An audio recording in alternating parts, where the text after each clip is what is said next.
probably a good idea to ask tough questions. So let me just ask you a few questions. Did you advise the president that we should attack Iran?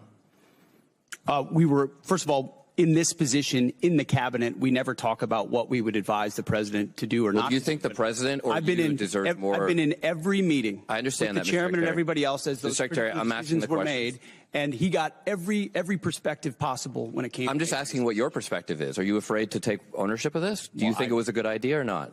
As I've consulted the president, do I think it's a good idea to confront a nuclear bomb to start this in the war? hands of the? Imagine what the world would look like right now if Iran had a nuclear weapon. Okay, so let's just imagine. Which, by the way, if they had one, which the Obama deal was going to allow them, including the first Trump administration, they had one, prevented them from having a nuclear weapon. So, listen, how is this war going? Do you think we're winning?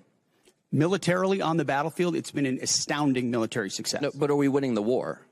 Absolutely. Okay, so do you call Iran closing the Strait of Hormuz winning?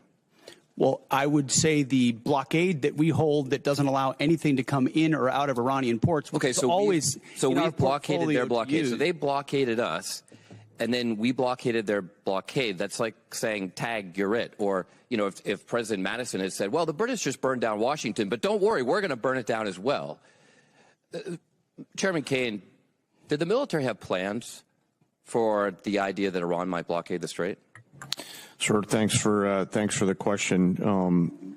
I'll answer it this way. You know, in this job, I have to maintain trust with a variety of constituents. Okay, I'm just asking if the military yes, had sir. plans. As always, my point in this is, as I explain the role, my point in this is we always offer a full range of military options that are carefully considered with the associated risks with those options and the considerations therein. So, Mr. Secretary, did you consider this risk?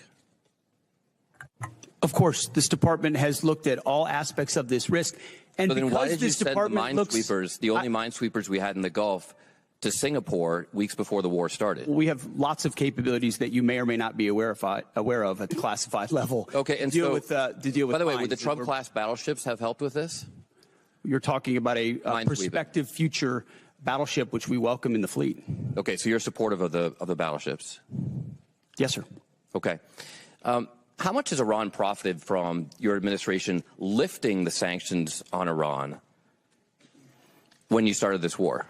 I can tell you Iran is financially devastated right now. Okay, well, conjunction with the Treasury earned about $14 billion. Operation Economic Fury. They're at a point where between the blockade and what we've done to them militarily, remember, they don't have a Navy. They can't contest the blockade. Okay. Between what we've done to them militarily and financially, they're at a place $14 billion. They have very few options. How many Chinese missiles can they buy for $14 billion? Does that sound like winning? They're not. We're ensuring, and they're not buying Chinese missiles. Okay. You know, at the end of the day, this also has a cost to us. If let's say this war costs $100 billion, I mean, you've already said, give us more time. It's only been 2 months. It could go on for 20 years like Iraq and Afghanistan. Let's just say it costs $100 billion.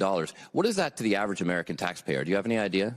Well, unlike foolish previous administrations, it won't go on. No, I'm just asking for years and decades. But let's just say sitting it's in this position, it's hard to imagine how you know that? we've allowed those things to happen. You were a part of that the war. Answer to that? So was I. I'm just asking if you know what your war costs the average American taxpayer.